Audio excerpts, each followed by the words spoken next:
আমাদের এডুকেশন সেক্টরে আমাদের শুধু হাই জাম্প না, পোল ভল জাম্প দিতে হবে, এটাই আমি বিশ্বাস করি। নতুন শিক্ষামন্ত্রী আ.ন.ম এহসানুল হক মিলন বলেছেন, নকল প্রশ্ন ফাঁস আর ফিরে আসবে না। অতীতে দায়িত্ব পালনকালে নকল ও প্রশ্নপত্র ফাঁস বন্ধে কার্যকর পদক্ষেপ নেওয়া হয়েছিল। এবারও কঠোর নজরদারি ও প্রয়োজনীয় ব্যবস্থা গ্রহণের মাধ্যমে শিক্ষাঙ্গনে শৃঙ্খলা বজায় রাখা হবে। বুধবার 18 ফেব্রুয়ারি সচিবালয়ে শিক্ষা মন্ত্রণালয়ের সভাকক্ষে সংবাদ সম্মেলনে তিনি একথা বলেন। 2001 হতে 2006 আমি দায়িত্বে ছিলাম, তখন কোনো দুর্নীতি হয়নি, আমরা আবার এসেছি। অতএব তারা কি করেছে তার জবাব দিতে আমার দেওয়ার নয়। মিলন বলেন, শিক্ষা ব্যবস্থাকে যুগোপযোগী ও বিশ্বমানের করতে সমন্বিত সংস্কার উদ্যোগ নেওয়া হবে।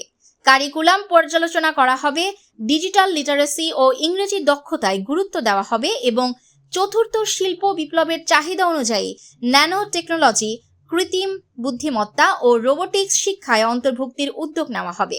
শিক্ষার্থীদের উদ্দেশ্যে বার্তায় শিক্ষামন্ত্রী বলেন, ব্যাকডেটেড শিক্ষা ব্যবস্থা নিয়ে এগোনো যাবে না। বিশ্ব এখন গ্লোবাল ভিলেজ। আন্তর্জাতিক মানের সঙ্গে সামঞ্জস্য রেখে শিক্ষা ব্যবস্থা গড়ে তুলতে হবে। এজন্য ডিজিটাল প্ল্যাটফর্মে রূপান্তর, প্রযুক্তি নির্ভর দক্ষতা ও আধুনিক জ্ঞানভিত্তিক কারিকুলাম প্রণয়নে কাজ করা হবে।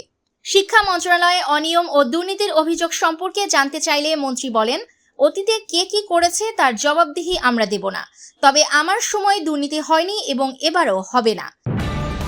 নিউজ টেক্স, দৈনিক অন্যধারা।